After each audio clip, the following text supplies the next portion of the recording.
Assalamualaikum warahmatullahi wabarakatuh. Bismillahirrahmanirrahim. Alhamdulillahirrahmanirrahim. Wabihi nasta'in ala umuri dunia wa din. Wassalatu wassalamu ala asyrafil mursalin wa ala alihi wa sahbihi ajma'in. Wa man tabi'ahum bi ihsan ila yaumiddin wa sallim tasliman katsira. Adada khalqihi ta'ala wa rida nafsihi. Zinata 'arsyihi wa midada kalimatihi kama yuhibbu rabbuna wa yarda. Ya Hayyu ya Qayyum bi rahmatika nastaghits wa min azabika nastajir. Ya Hayyu ya Qayyum bi rahmatika nastaghits. Ya Hayyu ya Qayyum bi rahmatika nastaghits. Waslih lana sya'nana kullahu wa la takilna ila anfusina tarfata 'ain. La ilaha illa anta. Allahumma ighfir lana dhanbana kullahu dikkahu wa jillah wa awwalahu wa akhiruhu wa 'alaniyatahu wa sirrahu. Kembali kita dipertemukan Allah berkat rahmat dan limpah kurnianya di Masjid An-Nur lingkungan 8 Dalan Lidang, menunjukkan Allah masih mengurus kita, mengurus kehidupan kita jasmani dan rohani. Hidup kita ini ada dua aspek, jasmani dan rohani. Jasmani semua orang memikirkannya, rohani ada yang memikirkan secara baik, secara betul. Ada yang kurang perhatiannya terhadap kehidupan rohani. Kehidupan rohani orang Islam pusatnya adalah di rumah Allah, di masjid, dan mesti berinteraksi dengan kitabullah. Itu maka kita dipanggil ke rumah Allah siang malam, pagi sore, agar Allah mengurus kehidupan rohani kita. Di samping kita juga minta diurus hal jasmani. Selawat beriring salam ke atas Rasulullah sallallahu alaihi wasallam. Allahumma shalli ala sayyidina Muhammad wa ala sayyidina Muhammad kama shallaita ala sayyidina Ibrahim wa ala ali sayyidina Ibrahim fil alamin innaka Hamidum Majid. Kita ambil ayat 14, petikan ayat yang kita dengar dalam surat tadi, surah Taha. Allah memperingatkan di sini, innani anallah, la ilaha illa ana, fa'budni wa aqimis salata li zikri. Ini komunikasi langsung antara Allah dengan Nabi Musa. Ketika Nabi Musa bermunajat di Bukit Turi Sina. Tapi dalam ayat lain disebut Nabi Musa meminta Allah memperlihatkan zatnya. Allah merespon, tidak mungkin katanya. Tidak mungkin engkau melihat zat. Di sini Allah mengatakan, innani anallah. Akulah Allah itu. La ilaha illa ana.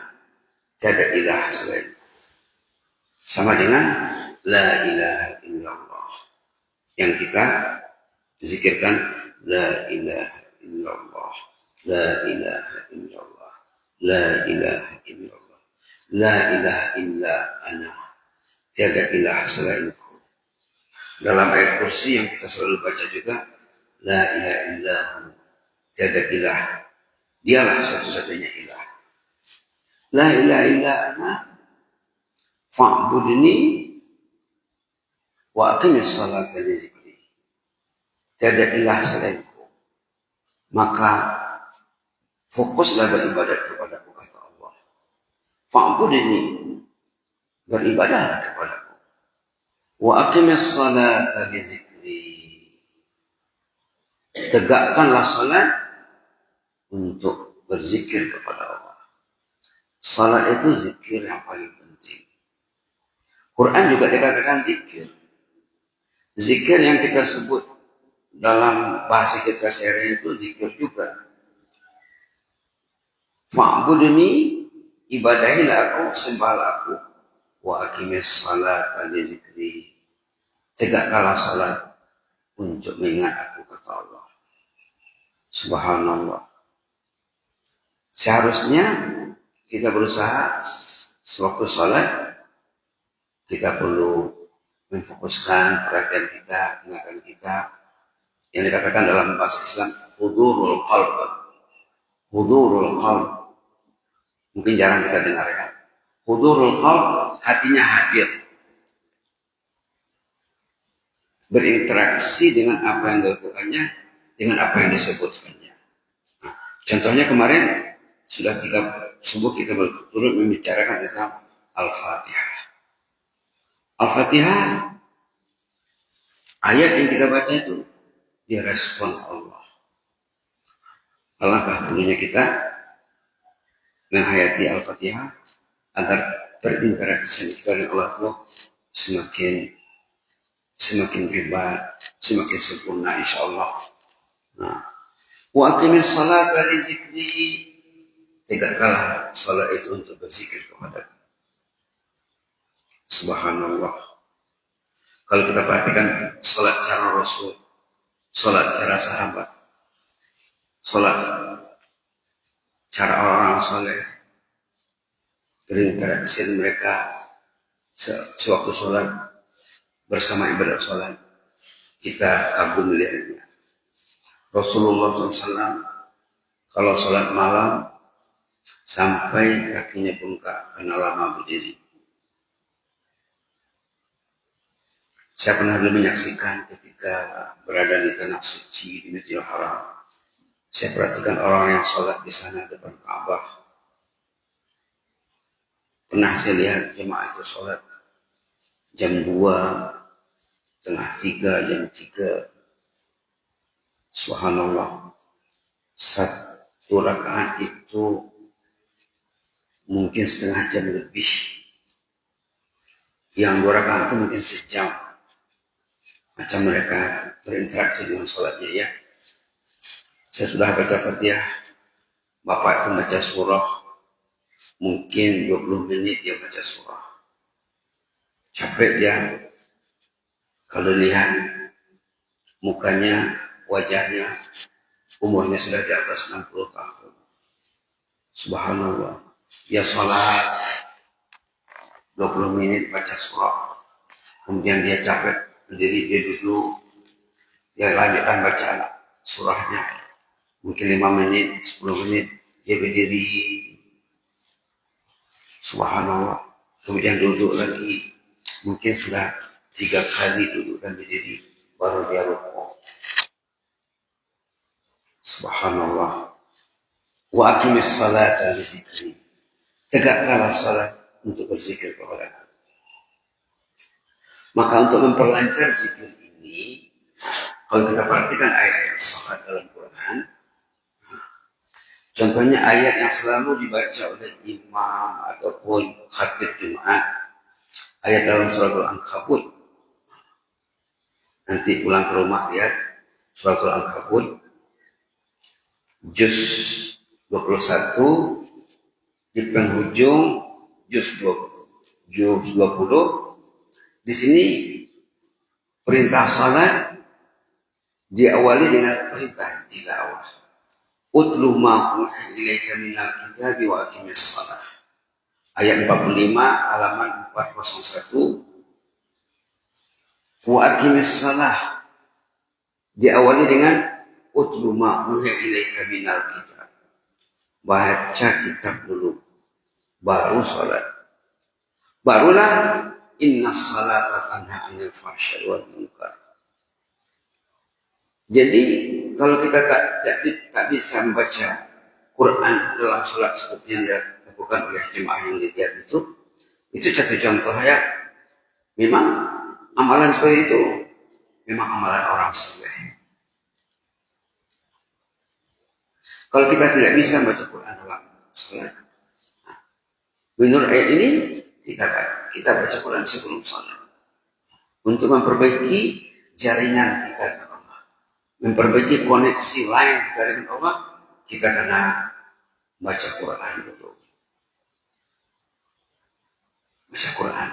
Atau kalau kita tak bisa baca Quran sebelum salat, sesudah salat kita mesti baca Quran. Kalau kita salat saja, Quran tidak dibaca sebelum salat, di luar salat, Bukan itu yang disuruh dalam Quran. Surah Al-Quran tilawah dan as-salah. Utlu ma uhi ilaika minal kitabi wa aqimis shalah. Baca Quran dulu, kemudian baru salat. Itu kira maksudnya. Belum kita lihat ayat-ayat lain lagi. Ayat lain banyak. Dan ayat surah Al-Ankabut ini dikaitkan dengan innas salata tanha 'anil fahsya'i wal munkar.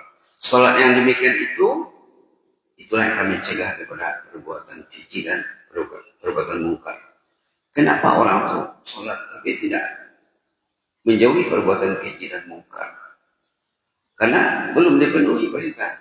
Perintahnya 2, kita ambil 1, berarti tidak terpenuhi. Subhanallah. Subhanallah. Maka amalan-amalan orang yang saleh selain membaca Quran di dalam sholat, memperbanyak membaca Quran di luar sholat. Saya teringat kisah benar yang terjadi dulu di Brunei Darussalam. Setelah sholat di satu masjid utama di sana, saya sudah sholat Isya. Biasanya orang kita sudah sholat Isya dia terus pulang. Bapak itu tidak. Sudah sholat Isya dia duduk di masjid dia baca Quran. Baca Qurannya. Saya temui bapak itu. Pak, kenapa bapak belum pulang? Kenapa bapak duduk lagi baca Quran? Dia tidak marah ya. Orangnya positif. Oh, begini katanya. Memang kita tadi sudah selesai sholat. Tapi saya tak tahu sholat saya itu diterima atau tidak. Sholat saya itu ada kelemahan atau tidak. Mungkin sholat saya banyak kelemahannya. Nah, saya baca Quran ini untuk menutupi kekurangan saya sholat tadi. Mudah-mudahan tertutupinya. Cuma saya berusaha untuk membaca Quran. Kalau kita lihat amalan para sahabat, sewaktu Rasulullah masih hidup, Rasulullah sesudah sholat Isya berjalan di kawasan rumah penduduk. Rasulullah akan menyaksikan rumah ini baca Quran, rumah ini baca Quran, rumah ini baca Quran. Itu selain dari membaca Quran sebelum ke masjid, selain dari membaca Quran waktu tahajud. Di salah satu kota di Arab, saya pernah menyaksikan sebelum salat subuh, mereka tunggu setengah jam. Mereka sabar, semuanya baca Quran, setengah jam baca Quran. Semua pegang Quran. Setengah jam sesudah azan, berinteraksi dengan kitabullah baca Quran. Subhanallah. Nanti salat, imam membaca Quran minimal 10 menit, kadang-kadang 15 menit salat subuhnya. Di sana itu kalau ada yang salat subuh 5 menit, nanti jemaah merungut, mengeluh. Minimal 10 menit ke 15 menit. Begitu kebiasaan mereka di sana ya. Itulah di antara maksud wa aqimis sholata lidzikri, tegakkanlah salat untuk berzikir kepadaku. Kalau kita tidak mampu baca Quran, bisa kita ganti dengan berzikir, tasbih, istighfar, salawat, tahlil, dan lain sebagainya. Yang penting untuk meningkatkan kualitas salat agar kita salat itu bisa mengingat Allah dengan sebaiknya, maka perlu langkah, perlu usaha kita buat sebelum sholat, waktu sholat, dan sesudah sholat, agar kita berinteraksi dengan Al-Quran. Banyak ancaman, warning, peringatan keras dalam Quran bagi orang yang tidak berinteraksi dengan Al-Quran. Kita lihat satu ayat dalam surah Az-Zukhruf ayat 36. Allah memperingatkan, wa man ya'shu an zikri nuqayyid lahu syaitana fahuwa lahu qarin. Halaman 492 ayat 36 surah Zukhruf. Wa man ya'shu an dzikrir rahman nuqayyid lahu syaitana fahuwa lahu qarin. wa innahum la yasuddunahum 'anis sabili wa yahsabuna annahum muhtadun. Siapa yang mengabaikan Al-Quran, tidak ada Al-Quran dalam kesehariannya,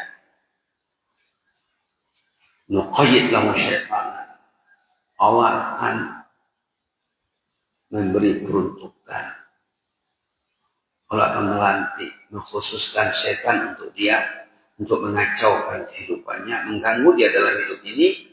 Orang yang jauh dari Al-Quran akan dekat dengan syaitan iblis. Itu maksudnya ini. Fahuwa lahu qarin, iblis inilah teman baiknya. Dia berteman baik dengan musuh yang seharusnya dijauhi. Karena dia jauh dari Al-Quran, maka Allah pilih temannya syaitan. Fahuwa lahu qarin, itulah teman akrabnya. Apa kerja setan ini? Wa innahum la yasuddunahum 'anis sabil. Setan ini akan mengalihkannya, menyingkirkannya dari jalan yang betul. Jangan ke masjid, jangan ke masjid, jangan tahajud, jangan zikir, jangan tambah ilmu. Subhanallah. Setan akan memesongkannya, mengalihkannya dari jalan yang betul, yang susahnya. Wa yahsabuna annahum muhtadun. Mereka, orang yang dipengaruhi iblis ini, menyangka dirinya tidak ada masalah, oke-oke saja hidupnya. Padahal dia menganggap dirinya oke, itu susah ya. Yang senang diurus orang yang melihat dirinya tidak betul, lalu dia ingin memperbetuli kekurangannya, membetulkan kekurangannya, itu senang. Tapi kalau dia tak betul, dia menganggap dirinya betul, itu susah. Wa yahsabun annahum muhtadun, itulah tanda-tanda orang yang dipengaruhi oleh iblis, tidak melihat kelemahan dirinya, kekurangan dirinya, dianggap dirinya oke, padahal tak betul, dianggap dirinya betul, padahal tak betul. Mudah-mudahan bermanfaat. Jazakumullah khairan. Inni uhibbullah wa astaudiukumullah. Wassalamualaikum warahmatullahi wabarakatuh.